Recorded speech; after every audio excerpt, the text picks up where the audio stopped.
দেবীবরণ সিরিয়ালের আগামী পর্বের আপডেট নিয়ে চলে এসেছি। চ্যানেলটি সাবস্ক্রাইব করে দেখতে থাকুন। আগামী পর্বে আপনারা দেখতে পারবেন মোহিনীর কাছ থেকে সব কথা শোনার পর বাড়ির সবাই চমকে যায়। এরপরে দেখা যায় মোহিনী আস্তে আস্তে অনিকেতের দিকে যেতে থাকে। অনিকেতের কাছে গিয়ে অনিকেতের গলাটা চেপে ধরে মোহিনী। অনিকেত তার গলাটা মোহিনীর কাছ থেকে ছাড়ানোর চেষ্টা করছিল, কিন্তু কিছুতেই ছাড়াতে পারছে না। এরপরে দেখা যায় দেবী মোহিনীকে সেখান থেকে সরানোর চেষ্টা করলে মোহিনী দেবীকে ধাক্কা দিয়ে ফেলে দেয়।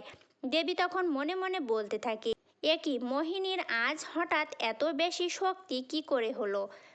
এদিকে দেখা যায় চন্দ্রগ্রহণ হওয়ায় মোহিনীর শক্তি দ্বিগুণ হয়ে গেছে, যার কারণে দেবীর শুভ শক্তি তার কাছে কাজ করছে না। তো বন্ধুরা, মোহিনীর আসল চেহারা কি সবাই আজ দেখে ফেলবে? দেবী কি পারবে মোহিনীর হাত থেকে অনিকেতকে বাঁচাতে? আপনাদের কি মনে হয়? আপনাদের মতামতটা কমেন্ট করে জানিয়ে দেবেন।